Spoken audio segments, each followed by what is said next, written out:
Number 1 Fighter Squadron is the senior squadron of the Royal Air Force. Its role today has changed little since its formation 3/4 of a century ago. Then its pilots were defending the Allies against the might of Germany. Today they form part of NATO's European Strategic Reserve. Their role to support the troops at the front line.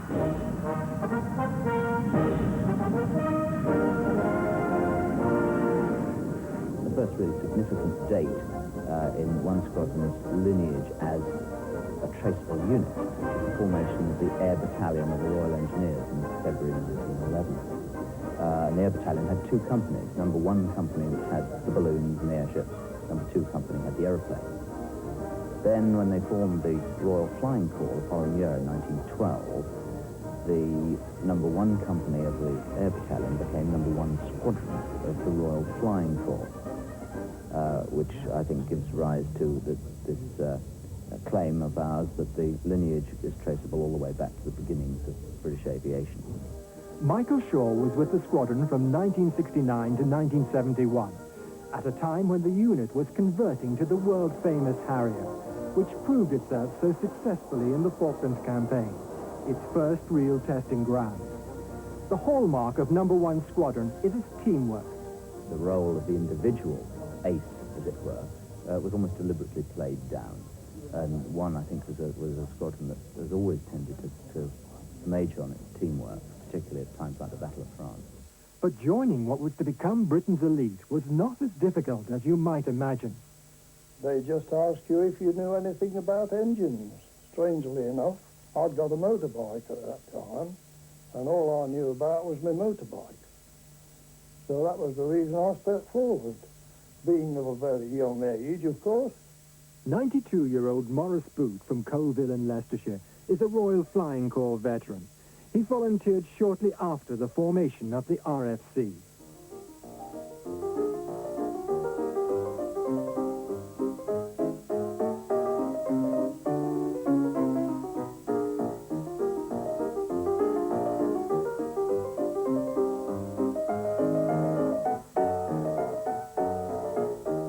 Maurice Boot flew many of these early planes, but his training and flying career was not without incident. I had a fine pilot, and this will give you an idea of the amount of training I got. This pilot was a Canadian, Lieutenant Gilray, his name was, and he never flew unless he was K-line. And what instruction I got was cringing in the back while he was doing his stunts round the aerodrome. Then there was the incident with the latrines.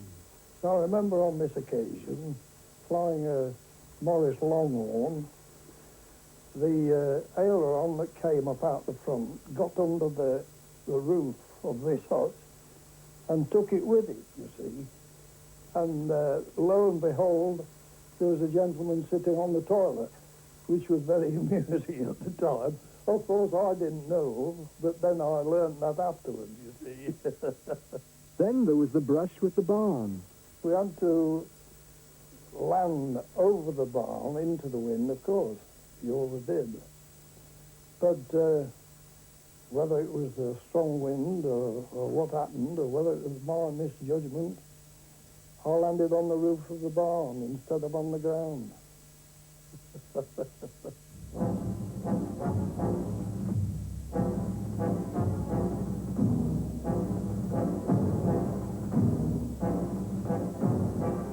Number 1 Squadron was in the thick of the fighting on the Western Front. Its role, as always, supporting the troops in the battlefield.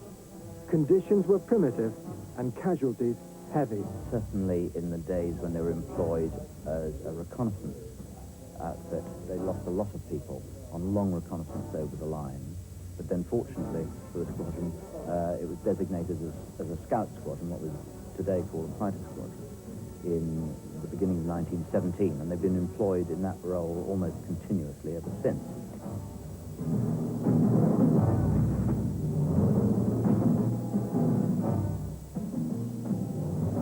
But the golden years for the Royal Air Force and Number 1 Squadron were between the wars.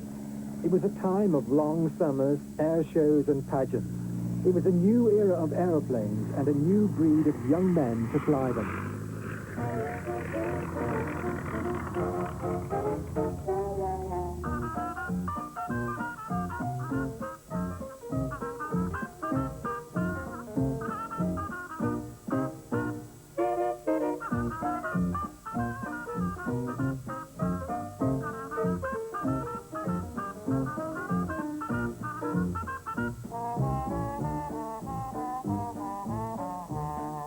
The young men of the Royal Air Force were very fortunate indeed in that they lived a fairly glamorous life in what was rudely described as the finest flying club on earth.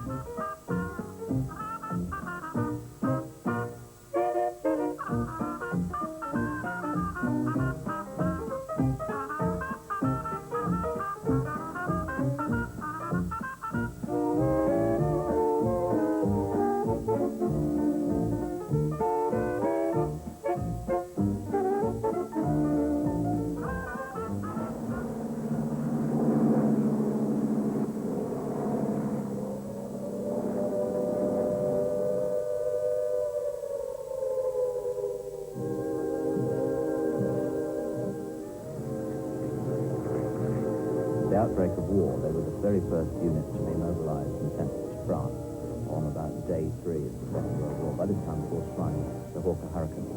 May the 10th, 1940, the floodgates opened and the blitzkrieg against France and the Low Countries began. One of the most extraordinary episodes in the history of No. 1 Squadron and indeed the Royal Air Force took place when they moved back 5 or 6 times over the next 2 or 3 weeks. They shot down over 100 German aircraft confirmed, and they lost 2 pilots. The Hurricane was a tank. The Spitfire was a Rolls Royce, which we either go to war in. I mean, that was the answer. The Spit was faster, but it couldn't take the punishment the Hurricane could take. It could blow a Hurricane to pieces, and the bits would always get home. The squadron flew Hurricanes for most of the war and distinguished themselves yet again in the Battle of Britain. But they were denied the spoils of victory as the squadron was pulled out before the final conflict and sent for a recuperation period to their present base at Wittering. Where the deer and the antelope play, where seldom is heard. As the tide slowly turned and the Allies took the offensive, the squadron returned south to their ancestral home at Tangmere to begin their very successful night intruder raid. CO McLaughlin, who only had 1 arm, and the Czech Karel Kutlbascher really excelled in this role. It's very individualistic business of snooping around over German airfields at night, waiting for people to put their lights on to land and then shooting them down. In 1942, No. 1 was re-equipped with Hawker Typhoons. These were large, formidable beasts and inflicted heavy damage on the Luftwaffe. But the Typhoons were not without their teething problems. The engines had a tendency to seize, as Wing Commander Wilkinson recalls. The only way to keep them going was to, what I did later, got some eider-downs, and you wrapped it all around the engine to keep it warm, and run the engine every 4 hours. And once you kept the engine warm, never let it cool down. I did over 100 hours of mine, against average of 10 or 15 hours. But they're quite safe, because when the engine's got out, you merely put down the new field. No matter what you hit, it will go through it. You know? Not telegraph pole and trees, didn't matter, really. You just not go down. They were very, very tough indeed. The end of the war coincided with the beginning of the jet era. The squadron was equipped with Meteors and then the famous Hawker Hunter. It was at this time, the 50th anniversary of the Royal Air Force to be precise, which spawned an incident which has gone down in the annals of RAF history. One of the squadron flight commanders flew under Tower Bridge. And that flight commander was Flight Lieutenant Alan Pollock. I was virtually over London Bridge before I saw Tower Bridge. And there it was. I mean, it was sort of blocking my view. And I mean, it was just, I knew that I'd broken the old regulations. So I thought, well, I'll study this. Time seemed to stand still. I had a lot of time to consider it. In fact, it was 6 seconds, but that 6 seconds was an awful lot of time. There was this marvellous red London bus that was a quarter way across on the left. And that obviously made me decide also to go very high. And right at the last minute, I mean, there was steel girders all around me, and I suddenly, in the microsecond that my cockpit was underneath it, I remembered I'd got a fin behind me, and I wasn't too certain whether the fin was going to go through. There was only one cyclist, apparently. He fell off his cycle, I think, because he tore his trousers, and I never got the bill, but I'm quite prepared to pay for his repaired trousers. I think the reaction in the Air Force was split between those who thought it was a very laudable and slightly foolhardy action, but a good show, and those who were really rather appalled. Well, I think there are two ways of viewing everything, but I think life's too precious not to do something daft at least once in your life, and preferably everyone ought to do it more often.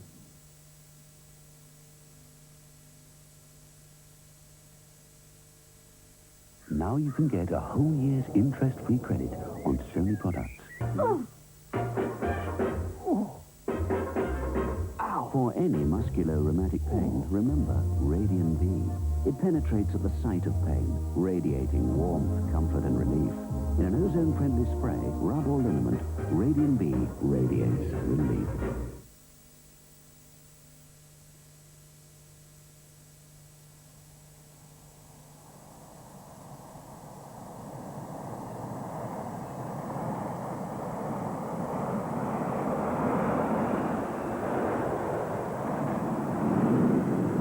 In June 1968, the squadron moved north to their current home at Wittering.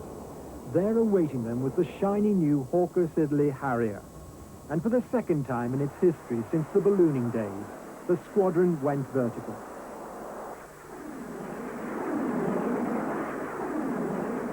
I'd already done one tour on the Hunter in the Middle East, and had joined No. 1 Squadron just about the time when it was announced we were going to get the Harrier and going to be the first vertical takeoff squadron in the world. Of course, this was a big thrill to be part of that process. And we had no two-seaters or flight simulators in those days, of course, so converting to the airplane was tremendous fun, because it was a matter of reading the book and getting in and trying it all for the first time. The great beauty of the Harrier is it can operate off semi-prepared strips or surfaces. So we can operate from almost any airfield or any base. We can go out into farmers' fields, for example, or operate off a highway, a motorway, whatever. For this reason, the squadron is extremely mobile. 4 months are spent abroad in just those kind of situations.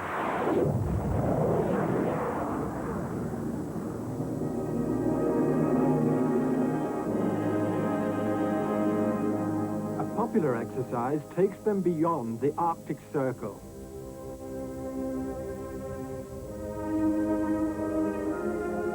Flying into the Norwegian town of Tromsø and the NATO base at Bardufoss, the first-time visitor is amazed by the sophistication of this sparsely populated land.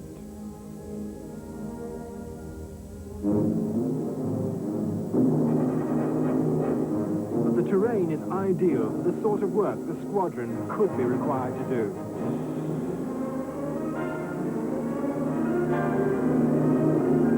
We have to train continuously during peacetime, so we provide a credible deterrent. If we lose our credibility, then that deterrent may not be effective, and that could jeopardize our safety. So it's all about preparedness, really, and as long as any potential aggressor views it as a force to be reckoned with, then hopefully they won't engage it. This is the northern tip of the NATO defense umbrella. The squadron is operating just 300 miles from the Russian border, strategically a sensitive area. Well, the Russians take an interest in what we're doing all the time, and there'll be stuff off the coast listening to us even now.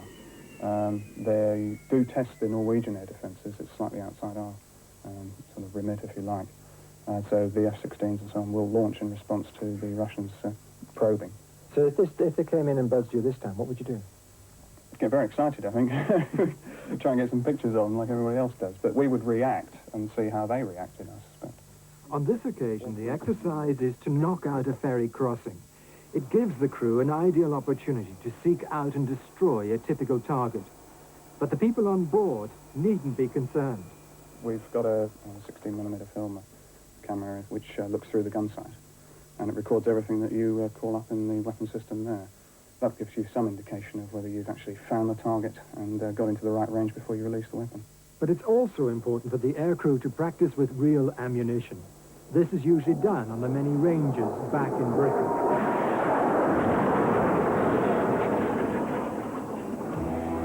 The Norwegian exercise is not just for the benefit of the aircrew. The ground crew, too, is stretched to the limit to keep the planes flying in extreme conditions.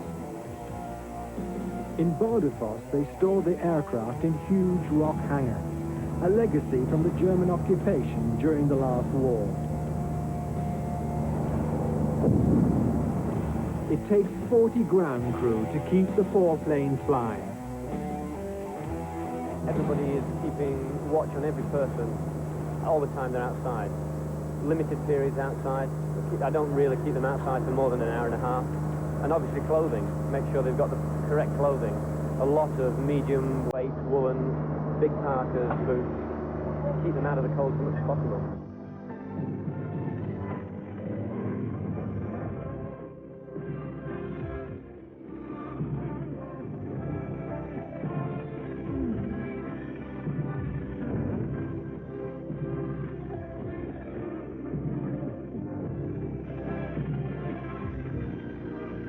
Another time, the air and ground crews will disperse to Deci on the Mediterranean island of Sardinia.